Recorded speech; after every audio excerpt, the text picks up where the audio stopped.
The Catholic Archdiocese of Perth has a rich and complex history that reflects the broader development of Western Australia, shaped by migration, missionary activity, and institutional growth. Its origins date back to the early colonial period, where Catholicism first took root in the Swan River colony in the 1840s.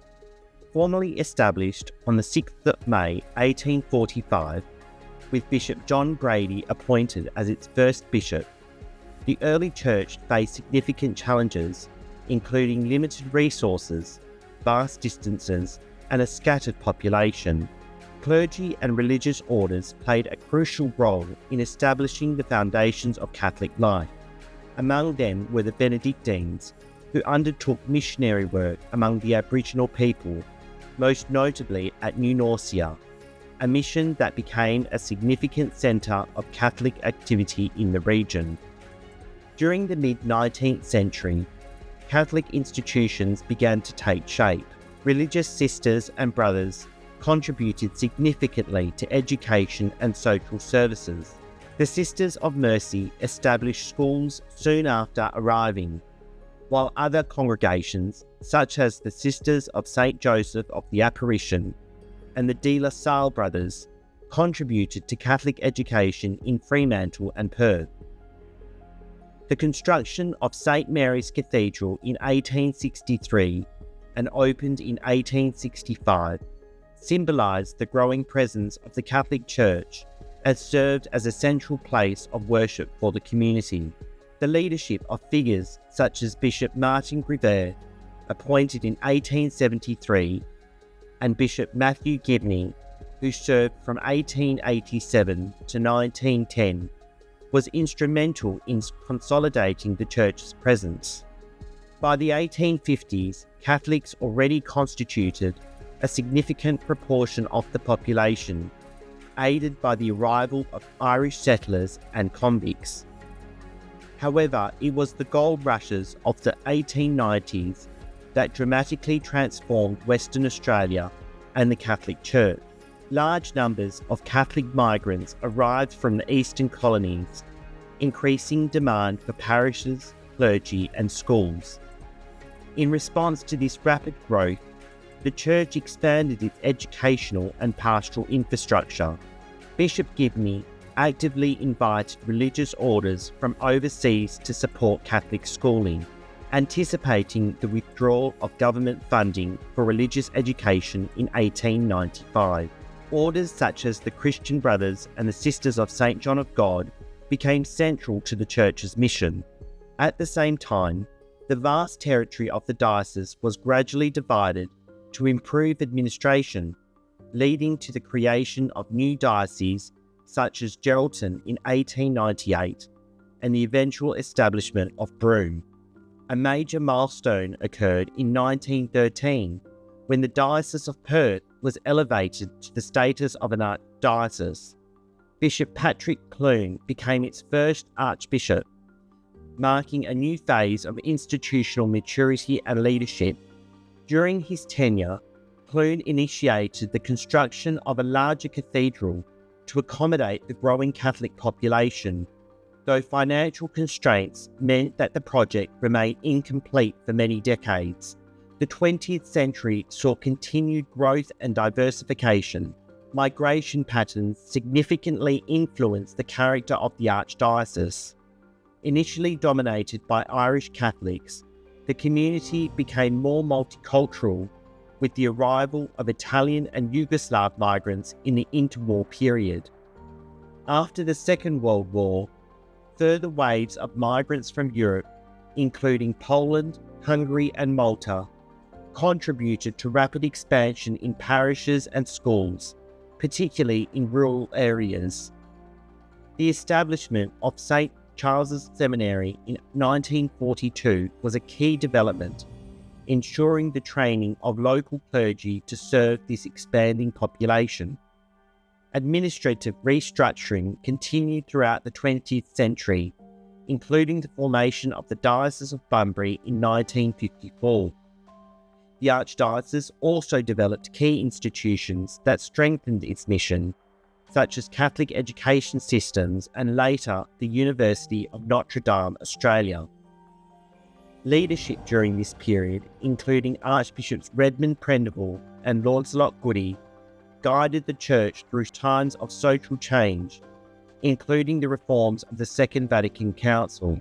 In recent decades, the Archdiocese has continued to evolve in response to changing demographics and pastoral needs. Migration from Asian countries has become a defining feature of the Catholic community in Perth, contributing to its cultural diversity. Significant projects such as the completion and restoration of St Mary's Cathedral in 2009 reflect both a respect for heritage and a commitment to renewal. Today, the Catholic Archdiocese of Perth stands as a dynamic and multicultural faith community.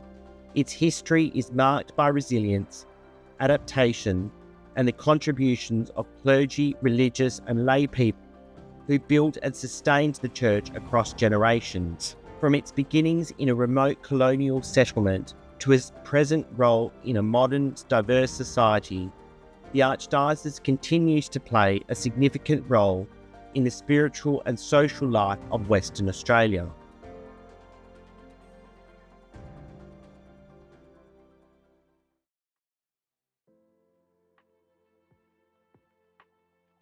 Hello, Bishop-elect Nelson, and thank you for joining us today. Hi, Jamie. Thank you very much for having me, and good evening, everyone.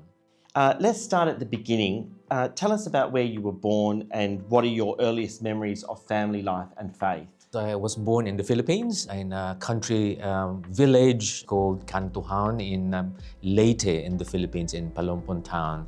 And I grew up actually in a very frugal family environment. We live in the country in the Philippines. My parents are farmers. We own some properties there, farming property, and that's where my family lived, and we're a very simple family actually. And I was with my family, my parents, until I was 5 years old, and then I was with my grandmother until I entered high school. It was my grandmother who looked after me. She was the one who actually introduced me to the church, and yeah, she helped me grow, in my faith.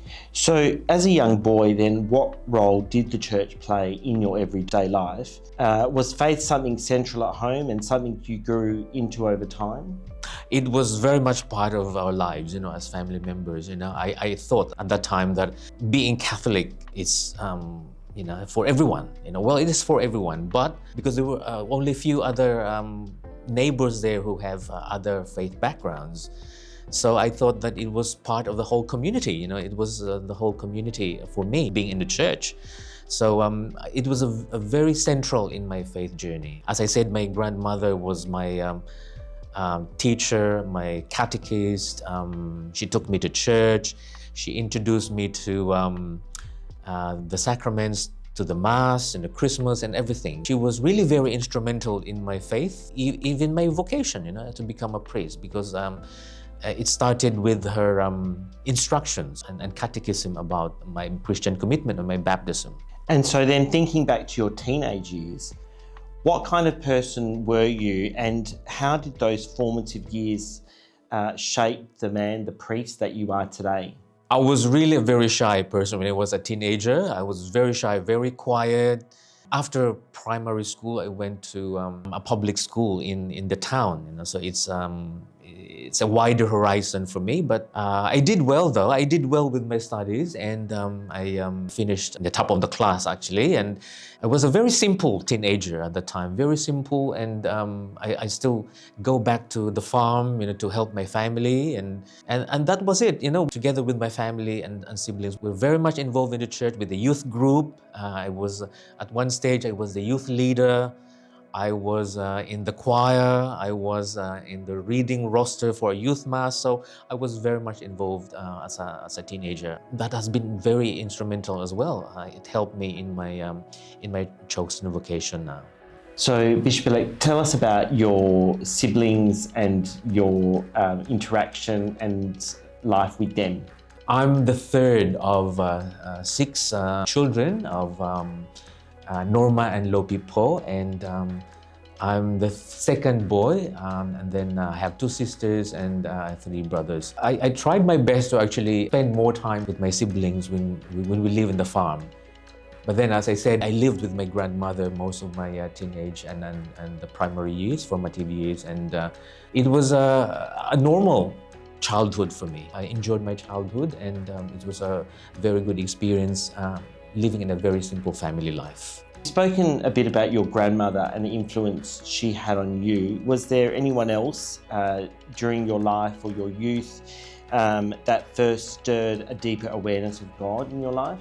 Yes, during my teenage years, when I was very much involved in the youth, there was that interest, that to become a priest. And a lot of my friends, neighbors, and community actually encouraged me to try to enter the seminary in the Philippines. And not until World Youth Day in 1995 in Manila that I really had a serious thought about becoming a priest. As I said, I was very involved in the youth ministry, and I led, I think, more than a dozen young people to World Youth Day in Manila in 1995. And the experience was very overwhelming. Pope John Paul II came to Manila and celebrated the big mass there with the young people. And I think that was the turning point, actually, of my vocation. After that, I decided to enter the seminary. So, Bishop-elect, who have been some other significant influences in your life, spiritually, personally, or culturally, that helped guide your path towards the priesthood? Apart from my family, of course, apart from my parents, apart from my grandmother, the little community in that village really helped me as well. They played a very important role in my vocations, because, as I said, everyone seems to be Catholic, and it was like part of the community life, being in the church. So the parish priests in my little parish there in that village also played a very significant role in my vocation as a priest. Of course, my teachers in high school, they were also very influential, and all the priests in our little parish. Yeah. So many young people today wrestle with big questions during their teenage years. Did you experience doubts or turning points in your faith journey, and how did you navigate them?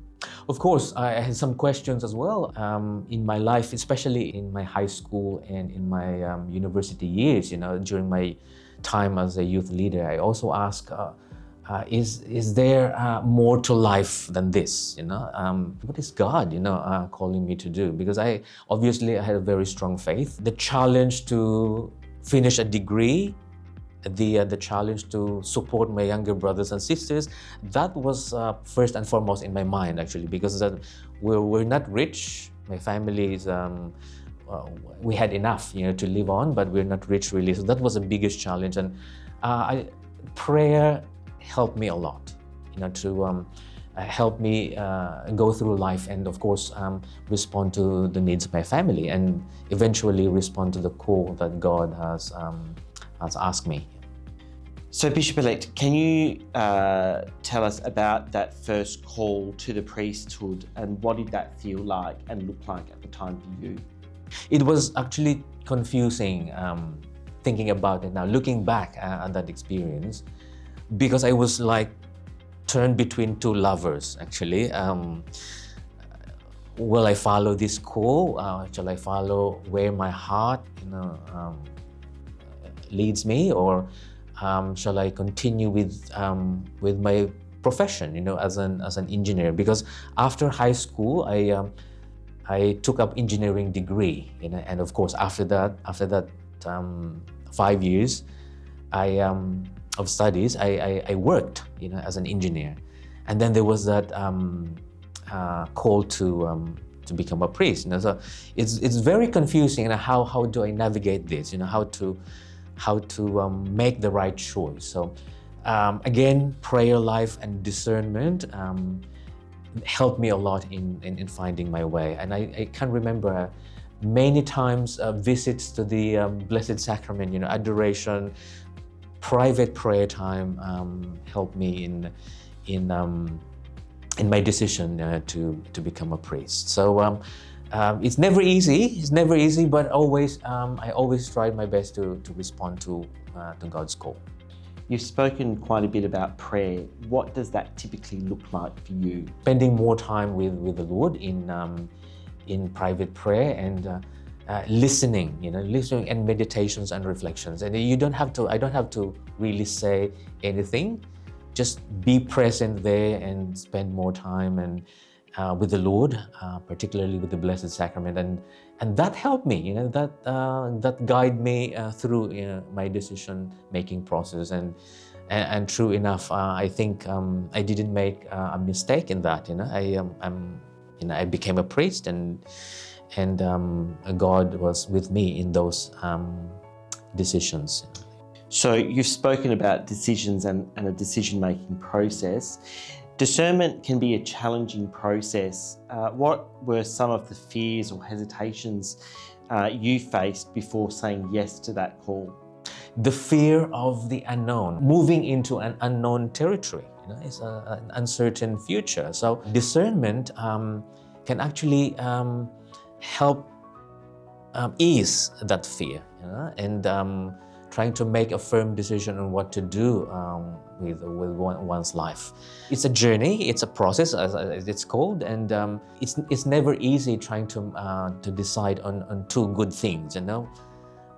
It's probably easier to make a decision between the right and wrong choices, but for two good choices is never easy. That's why time, private time with the Lord and prayer reflections really help.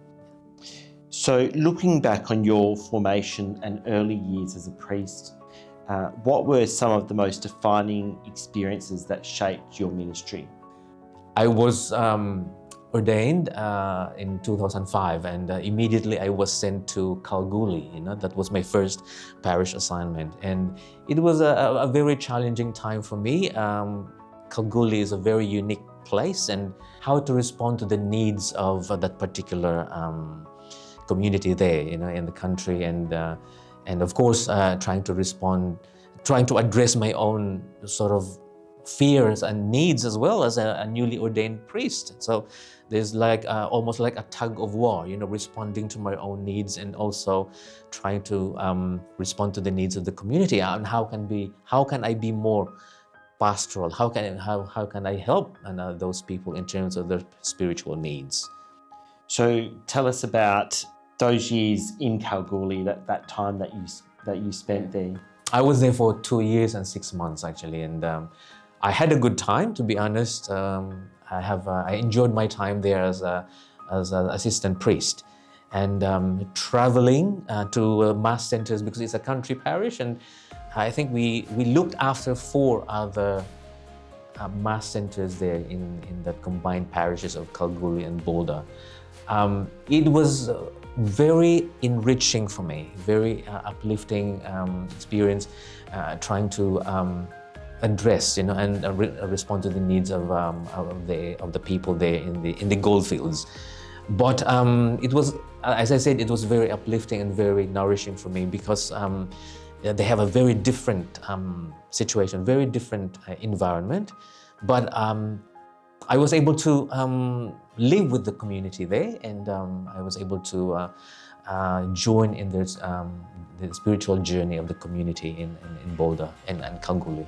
And can you tell us a bit about some of the other parishes that you've served? After Kalgoorlie, I was appointed as the chaplain to Royal Perth Hospital in the city. And then after that, I was appointed parish priest in Notre Dame in Cloverdale, in Belmont. And then after 6 years, I finished my term of 6 years there. And then I was appointed parish priest in Applecross from 2016 until now. So that's one of my journey as a parish priest. And the journey at Applecross, tell us about it.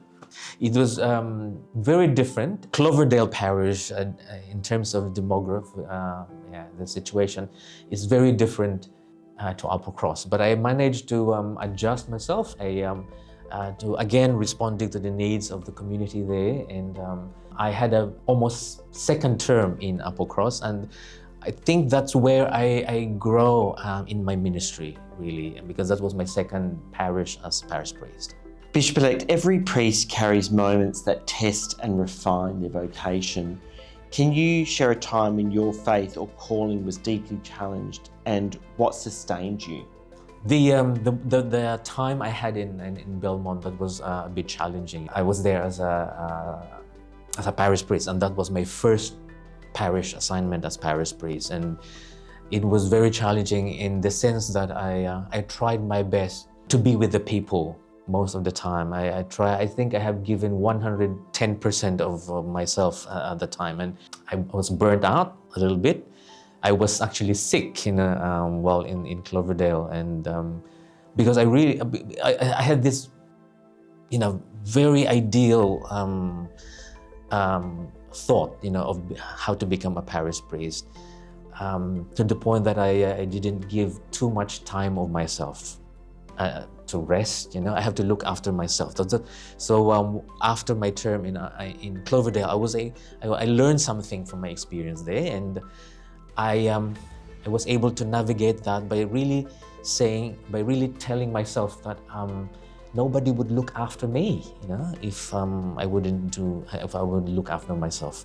So I had that experience, and I learned my lesson well, and I tried to balance between work and my personal well-being as well. So you've served in various pastoral roles now. What have you learned most from the people you've encountered along the way? What I learned really is that different parishes, different people in different communities, we all have the same needs, the same spiritual needs, the same challenge, as a people of God, as a community, and the needs vary in different degrees, depending on what community do you belong. So that's a bit of an adjustment as well in terms of our lives as priests, to adjust and to situate yourself, to put yourself in the lives of those people that I minister to. And it can be challenging. And as I said, we all have the same needs: to be loved, to be accepted, to be listened to. The same people, whether you are rich or poor, whether you are in an affluent parish or not, exactly the same needs that people have. Bishop-elect, when you received the news of your appointment as auxiliary bishop, what was your immediate reaction, both emotionally and spiritually? Yeah, that's a very, very good question, Jamie. And yeah, it was very interesting. I wasn't expecting it at all. I was really surprised. I got that phone call after breakfast time, and I had a missed call actually from the nuncio, and then I didn't pick it up because I didn't know the number. Okay, I thought it was a normal spam or whatever, and then I returned call eventually, and I had a big surprise when the nuncio told me that the Pope has actually appointed me as auxiliary bishop of Perth. I couldn't believe it, and initially it was a big surprise, but it's actually very flattering, to think about it.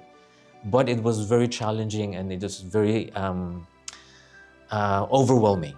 It was a bit surreal, but what the Archbishop said to me later on, that this is what God, Archbishop Costello, he said that this is obviously what God is asking of me. So I relied on that, on that belief, that since God asked me to do this job, this new role, that the Holy Spirit, that He will guide me, that God will guide me in ministering to the people of Perth. So becoming a bishop is both an honour and profound responsibility. How has this call deepened or challenged your understanding of service and leadership? It has actually deepened my understanding of leadership and service. This is a new level of ministry. I even asked myself at one stage, how would I behave as a bishop? I don't know how to behave and live as a bishop. So a lot of people advised me and give me some, suggestions to just be myself. And a lot of people made some comments about the statements, even made by the Archbishop in his letter to the priest, that I am known to be pastorally sensitive, very pastoral in my approach to the sacraments and living parish life. I even asked myself how to become pastoral. I don't know. I cannot even define, how to become pastoral. But someone said to me, "Just be yourself, Father Nelson, and that's who you are. You are already pastoral in that approach." So it's a very challenging role, and I try my best to respond to that. So then tell us what vision you carry for the Archdiocese, particularly in engaging young people and those who may feel distant from the Church. There's a need for us to be more welcoming. That's the first, in particular with our young people, to embrace and welcome them and treat them as members of the Church. The synodal journey of our church is a very good response to that. Trying to be more welcoming, towards other people, and especially those who may not be happy with the Church at the moment. So we need to listen to them, be pastoral, and consider their questions, and their desires and longings, and what they think a church should be. And I think that's being addressed in this synodal journey of the Church, and hopefully the Archdiocese and every parish should be able to adopt, and live that in their own communities. So you've spoken about synodality, Bishop-elect, and you've been involved quite a bit with the Archdiocese's journey in bringing to life the new Diocesan Pastoral Council. Can you tell us about that? Yep, I was part of the reference group, in the creation of the Diocesan Assembly and in the implementation of the Diocesan Pastoral Council as well. I was involved in the Jubilee of the synodal teams and participatory bodies in Rome. It's our effort to actually live a synodal community in the Archdiocese. The Diocesan Pastoral Council is a very good starting point for us to become synodal. And the Archbishop is very strong in this as well. We have a lot of things to do. We have created the Diocesan Pastoral Council, and I think a lot of things will come out later in terms of implementation. So, Bishop, for those listening who may be discerning their own path, whether to priesthood, religious life, or simply a deeper faith, what message would you offer them from your own journey? Basing from my own experience, it's really good to discern. The discernment plays a very important role in their response to the initial call that they might have received from God. So those who are thinking of joining the priesthood and initially responding to the call, there is that element of risk. So I encourage those who are thinking and discerning to become a priest. Don't be afraid to take risks, okay? Because that's how you will find out, whether the life of a priest or religious life is really for you. Prayer, discernment, asking God for guidance and strength, and of course, don't be afraid to make that decision. In any time in your lives. And to take risk, because we will never grow. We will never find out what's in store for us if we don't have that courage, and the strength to make that decision and to take risks. Bishop, thank you very much for joining us today. You're welcome. Thank you, Jamie. Thank you for having me.